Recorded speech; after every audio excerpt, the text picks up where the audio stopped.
like a trotter. We're going to have a tech talk. That's the beauty of tech, is that wherever you are in the world, we can connect. Assalamu alaikum wa rahmatullahi wa barakatuh. Malana, marhaba, and welcome once again. Walaikum salam, and it's a pleasure to be here as it's always, Razia. And it seems every time we speak, I'm in a different country because the I last time I see. recall, I was in Zambia.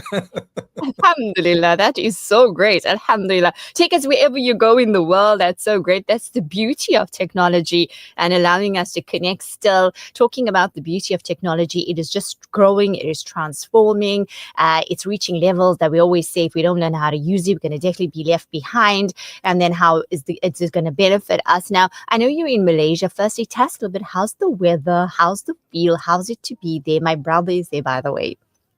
Yeah, it's actually quite lovely weather here. It's hot and humid. Mm, Not so bad for us Durban people, but mostly for Johannesburg people. I think they will suffer here. So if you stay in the air-conned areas, you're fine. But yes. generally, it's quite hot during the day. And so they advise coming out only after Asr because it starts Mm. cooling off a bit.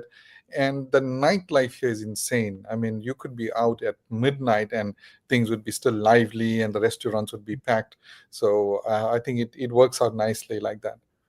Beautiful. I know it's a beautiful experience. I've been there, but they just have one season right through the year. Fajr is always the same time. Maghrib is always the same time.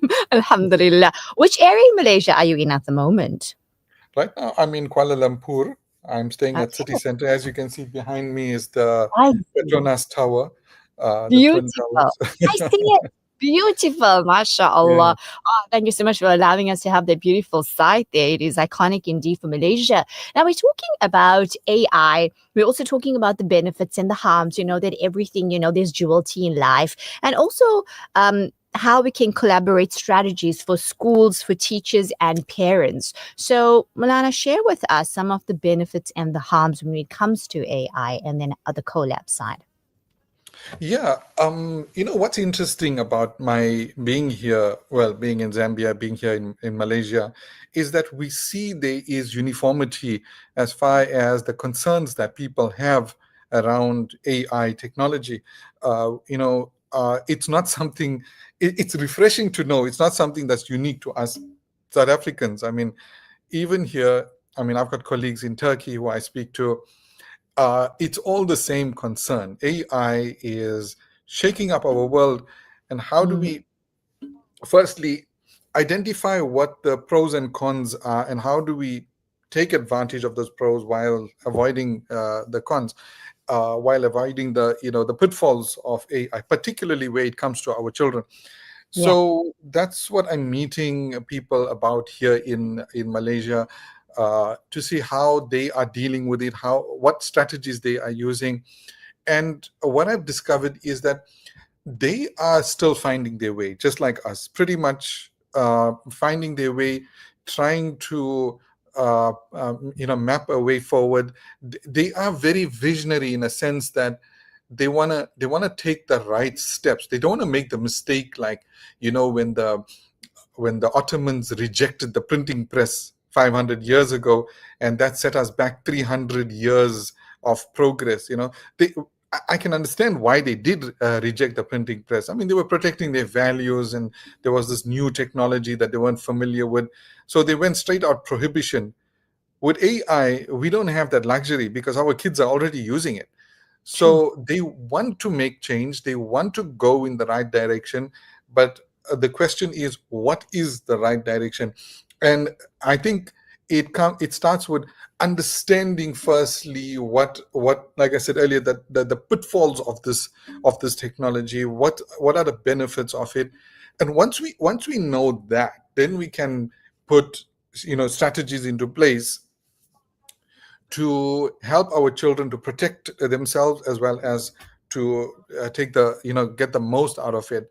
Now, in terms of the pitfalls, I mean, coming to your original question, Yeah. there are a number of pitfalls, right? One is misinformation, propaganda. There's a lot of false propaganda out there. Whichever AI you are using, there's a lot of propaganda on behalf of its creators. There's a lot of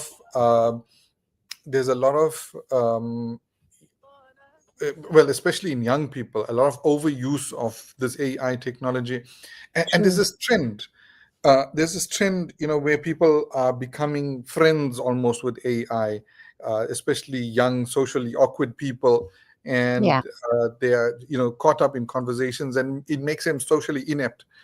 That's And the true. reason is because the AI is easy to talk with. It's very flattering. Usually, it's remembers everything you say. I mean, uh, Non-judgmental.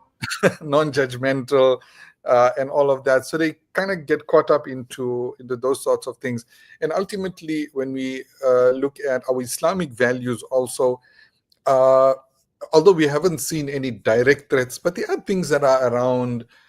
In fact, I was having a conversation with someone earlier about the potential of AI to go become sentient and almost alive. Now, those kind of things are dangerous thoughts because they go in direct contrast to our system of aqidah, because Hmm. we believe that consciousness, intelligence are only from Allah Ta'ala. These cannot be created in a lab.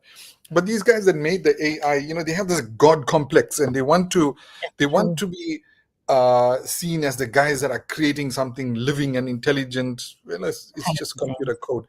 So those are some of the pitfalls. Now, as far as the benefits goes, we can talk about that, as an entirely different question. So that's interesting. And I think when I was chatting with somebody, and the fear, as you said, is that children are getting so caught up with AI and almost, as you said, they're friends. And I think we're stepping towards the space of becoming so reliant upon AI for our thinking capacities. And then you wonder, okay, our kids born now, for now, I think they're still okay where they taught how to use their brains. What's going to happen from next year and, going forward, the newborns that are coming in? I don't even know what they'll be called because we got the Gen Z and all of those things. I don't know what they're going to be. But that's the fear that I have. But let's just come back to the present. So we've covered some of the concerns. What are some of the benefits that you want to elaborate on? I mean, we understand a few of it makes life so much easier, faster, quicker. What else would you add to that? I would add that it has the potential to solve a lot of real problems that the human race is facing. It has the potential to very quickly educate people. Like in my own school, for example, IT Varsity, uh, we just clocked, by the way, 250,000 students last week, which is immense. I mean, we're probably the biggest coding academy in Africa right now. I don't know, uh, but how do you manage such a huge student body?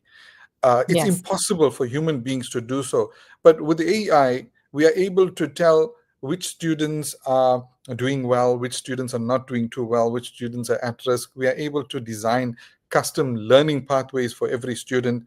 We are able to, jump in and provide interventions for students who need it, all because the data that's coming from our system is being fed to an AI. So AI is already vastly improving education. It's improving healthcare. It's helping with research. It's helping with, uh, man. I mean, there's so many different fields I can go on explaining. But and if you really think about it, in the near future, and I'm saying near future as in the next 5 to 6 years, if you in your profession don't know AI and don't know how to use AI, you're going to be replaced, not by AI, but by people who know the AI. So Mhm. it's bringing a lot of benefits. It's making life easier. It's streamlining things. It's creating new career pathways. Yes, it is going to take away lots of careers, but that's been the case since the early 1900s, right? Careers go and new ones come in, and Mhm. it's freeing us as human beings to focus on things that are higher order level thinking, things that are bigger problems to solve rather than smaller problems. So I think it's important that we teach our kids how to use AI responsibly and to their benefit, and under the strict guidance of Islamic values, and for the betterment of mankind, not just for profits. Absolutely. Inshallah. May we all be guided correctly. And as you said, we're navigating this path. So alhamdulillah to you and your academy for how you are growing. And may Allah Azza wa Jal continue to take you I from mean, strength to strength. Definitely, as you said, we need to learn how to use it because we will be replaced not by AI, but by people who know how to use it. But we'll connect with you again, Milana. It's been wonderful chatting with you. We want to touch on the collab side, maybe another segment due to time, inshallah. As you know, our segments are short. We have so many on urban women. But I'm loving the view behind you. And I'm going to say, enjoy Malaysia, get the best of everything, work and sightseeing and enjoying it all there and stay well hydrated. We know how the humidity is there. It's comfortable for us Durbanites. But until we connect again, all the best to you while you are there. And until then, Assalamu alaikum wa rahmatullahi wa wa barakatuh. alaikum salam.